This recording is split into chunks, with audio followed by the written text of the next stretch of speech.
ఆంధ్రప్రదేశ్లో high alert కొనసాగుతోంది. భారత్ పాక్ సరిహద్దుల్లో కాల్పుల మోత మోగుతుండటంతో పోలీసులు అలర్ట్ అయ్యారు. అటు తిరుమల కొండపైన భద్రతను మరోసారి కట్టుదిట్టం చేశారు. భారీ బలగాలతో అణువణువు గాలింపు జరుపుతున్నారు. 130 మంది civil, AR, APSP, vigilance, bomb dog squads, octopus బృందాలతో కొండపైన మాక్ డ్రిల్ నిర్వహించారు. ఆలయ పరిసరాలు, మాడవీధులు, కాటేజీలు, లడ్డూ కౌంటర్, అన్నప్రసాద భవనం, క్యూ కాంప్లెక్స్లు, బస్టాండ్ వంటి రద్దీ ప్రదేశాల్లో తనిఖీలు చేపట్టారు.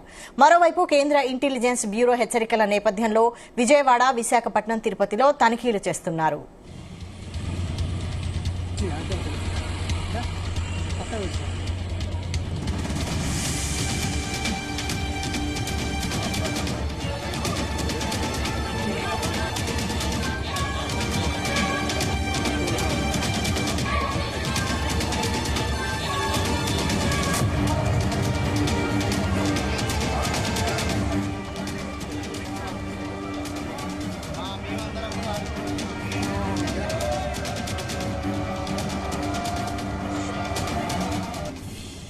ఆంధ్రప్రదేశ్లో హై అలర్ట్ కొనసాగుతోంది.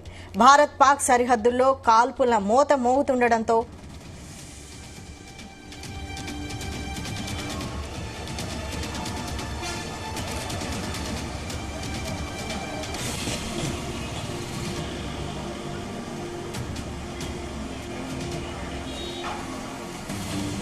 ఆంధ్రప్రదేశ్లో హై అలర్ట్ కొనసాగుతోంది. భారత్ పాక్ సరిహద్దుల్లో కాల్పుల మోత మోగుతుండటంతో పోలీసులు అలర్ట్ అయ్యారు.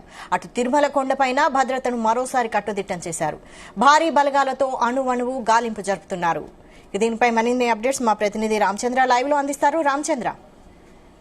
Thank you Vaishali. అయితే పాక్ అలాగే ఇండియాకు సంబంధించినటువంటి సరిహద్దుల్లో ఉన్నటువంటి ఉద్రిక్తతల నేపథ్యంలో అలాగే ఆంధ్రప్రదేశ్లో కూడా హై అలర్ట్ ప్రకటించారు అధికారులు. అలాగే కేంద్ర ఇంటెలిజెన్స్ బ్యూరో ఏదైతే ఉందో ఇచ్చినటువంటి సమాచారం మేరకు, అలాగే కేంద్రం ఇచ్చినటువంటి సమాచారం మేరకు ఆంధ్రప్రదేశ్లో కూడా అటాక్ జరిగే అవకాశాలు ఉన్నాయని చెప్పి ఆంధ్రప్రదేశ్ ప్రభుత్వాన్ని కూడా అలర్ట్ చేసినటువంటి పరిస్థితి ఉంది కేంద్రం. అయితే ఈ నేపథ్యంలో ఆంధ్రప్రదేశ్లో ముఖ్యమైన నగరాలు కావచ్చు భద్రత నడుమున ఉండాల్సినటువంటి అవసరం ఉందని గుర్తించిన నేపథ్యంలో కేంద్రం ఆంధ్రప్రదేశ్ను అలర్ట్ చేసింది. ఈ నేపథ్యంలో వైజాగ్, అలాగే తిరుపతి, విజయవాడ 3 ప్రధాన నగరాలపై కూడా అటాక్ జరిగే అవకాశం ఉందని చెప్పి కూడా భావిస్తున్న నేపథ్యంలో సమాచారం ఇచ్చారు. అయితే వైజాగ్ సంబంధించినటువంటి నేవీ బేస్ మొత్తం కూడా వైజాగ్ సముద్ర తీరంలో నేవీ బేస్ ఉంది.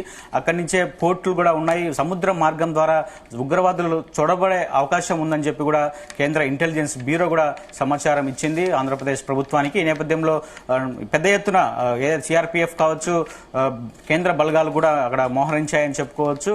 ఎటువంటి పరిస్థితుల్లోనూ ఉగ్రవాదులు చొరబడకుండా కూడా సరిహద్దుల్లో, సముద్ర భాగం సంబంధించిన సరిహద్దుల్లో కూడా కేంద్ర బలగాలతో కూడా పహారా కాస్తున్నారు. అలాగే రాష్ట్ర పోలీసులు కూడా ఇందుకు సమాయత్తమై కట్టుదిట్టమైన భద్రతలో పాల్పంచుకున్నటువంటి పరిస్థితి అయితే కనిపిస్తోంది.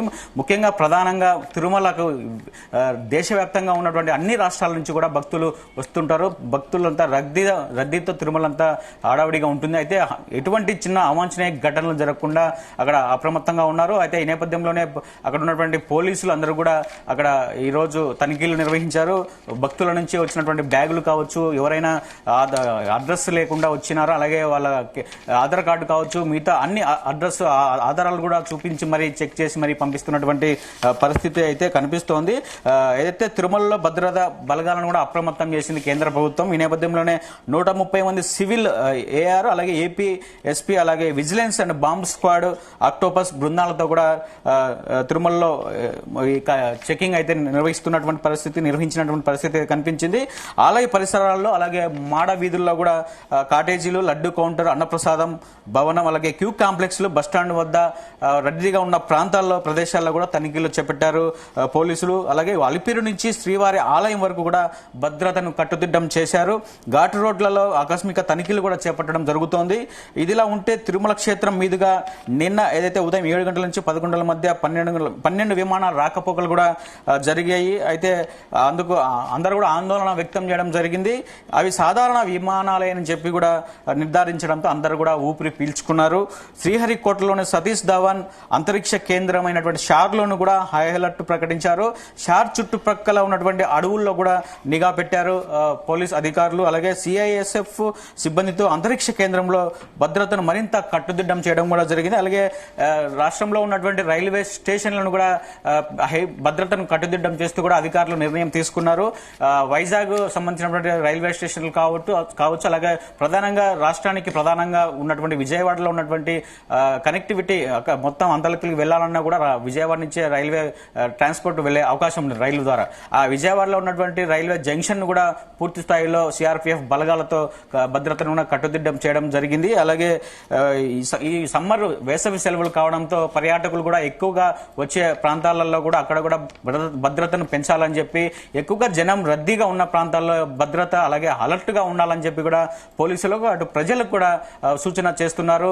పోలీసులు కావచ్చు, అటు కేంద్ర ఇంటెలిజెన్స్ బ్యూరో కూడా మొత్తానికి సముద్రం ద్వారా ఎవరు కూడా ప్రవేశించకుండా సముద్ర మార్గాల ద్వారా చాలా అలర్ట్ గా ఉండాలని చెప్పి కూడా చెప్తున్నారు. గతంలో ఏదైతే బంగ్లాదేశ్ యుద్ధం జరుగుతున్న నేపథ్యంలో ముంబైలో కూడా ఏదైతే ముంబైలో సముద్ర మార్గం ద్వారా వచ్చి ముంబైలో బ్లాస్టింగ్ చేసిన నేపథ్యంలో ఆంధ్రప్రదేశ్ లో ఉన్నటువంటి సముద్ర మార్గం సంబంధించినటువంటి అన్ని దారులను కూడా ఆధీనంలోకి తీసుకొని హై అలర్ట్ ప్రకటించిన పరిస్థితి అయితే కనిపిస్తోంది. అలాగే రాష్ట్రంలో ఉన్నటువంటి అన్ని పోర్టులు ఏదైతే సీ పోర్టులు ఉన్నాయో ఆ పోర్టులను కూడా భద్రతా బలగాలు అయితే ఆధీనంలోకి తీసుకొని కట్టుదిట్టమైనటువంటి భద్రతను ఏర్పాటు చేయడం జరిగింది. ఏదైతే నేవీకి సంబంధించినటువంటి ఎయిర్ బేస్ మన నేవీ బేస్ ఏదైతే ఉందో వైజాగ్ లో చాలా భద్రత, అలాగే ఆర్కే బీచ్ కావచ్చు, అరకు ఏదైతే ఎక్కువగా పర్యాటకులు వెళ్లే అరకు వ్యాలీ ఏదైతే ఉందో అక్కడ కూడా చాలా జాగ్రత్తగా ఉండాల్సినటువంటి అవసరం ఉందని చెప్పి కూడా అందరూ చెప్తున్నారు. మొత్తానికి రాష్ట్ర వ్యాప్తంగా ఉన్నటువంటి ప్రధాన నగరాలు కావచ్చు, పోర్టులు కావచ్చు, అలాగే రైల్వే స్టేషన్లు కావచ్చు, అన్నిటి కూడా కట్టుదిట్టమైన భద్రత నడుమ హై అలర్ట్ ప్రకటించారు. ప్రజలు కూడా సహకరించాలని చెప్పి చెప్తున్నారు. సోషల్ మీడియాలో వచ్చే ఏ ఫేక్ వార్తను కూడా నమ్మొద్దు. అధికారికంగా అటు కేంద్రం కానీ ఇటు పోలీసులు కానీ చెప్పే సమాచారాన్ని మాత్రమే నమ్మాలని చెప్పి కూడా చెప్తున్నారు. మరి ప్రజలు కూడా అప్రమత్తంగా ఉండాలి. ఎక్కడ ఏం జరిగినా, ఎక్కడైనా అనుమానాస్పదంగా ఎవరైనా తిరిగినా కనిపించినా కూడా పోలీసులకు సమాచారం ఇవ్వాలని చెప్పి కూడా చెప్తున్నటువంటి పరిస్థితి ఉంది. ఎప్పుడు ఏ క్షణం ఏదైనా జరిగే అవకాశాలు ఉన్నాయి కాబట్టి అందరూ కూడా అలర్ట్ గా ఉండాలి, సంసిద్ధంగా ఉండాలి అని చెప్పి కూడా చెప్తున్నటువంటి పరిస్థితి. ఇటీవల జరిగినటువంటి మాక్ డ్రిల్ లో కూడా ఇదే స్పష్టం చేస్తూ అధికారులు ప్రజలకు చెప్పినటువంటి పరిస్థితి ఉంది. అయితే పాక్ అలాగే ఇండియా సరిహద్దుల్లో జరుగుతున్నటువంటి ఈ దాడులు, ప్రతిచర్యలకు సంబంధించినటువంటి ఉద్రిక్తతల నేపథ్యంలోనే ఇటువంటి నిర్ణయం తీసుకోవాల్సి వచ్చిందని చెప్పి కూడా అధికారులు ప్రజలకు చెప్తున్నటువంటి పరిస్థితి. మొత్తానికి ఆంధ్రప్రదేశ్ వ్యాప్తంగా కూడా హై అలర్ట్ ప్రకటించారు అధికారులు. ఎప్పటికప్పుడు పర్యవేక్షిస్తూ ఉన్నారు. అటు డీజీపీ కావచ్చు, అటు సీఎం చంద్రబాబు నాయుడు కావచ్చు, జిల్లాలలో ఎక్కడైనా అనుమానాస్పదంగా ఎవరైనా ఉన్నా కూడా సమాచారం ఇవ్వాలి, లేదా ఉగ్ర కదలికలు ఉన్నా కూడా సమాచారం ఇవ్వాలి. స్థానిక పోలీసులు కావచ్చు, టోల్ ఫ్రీ నెంబర్లు ఏవైతే ఉన్నాయో పోలీస్ డిపార్ట్మెంట్ కు సంబంధించిన వాటికి కూడా సమాచారం ఇవ్వాలని చెప్పి కూడా అధికారులు అలాగే ప్రభుత్వం కూడా ప్రజలకు విజ్ఞప్తి చేస్తోంది. Vaishali. Right, thank you Ramachandra.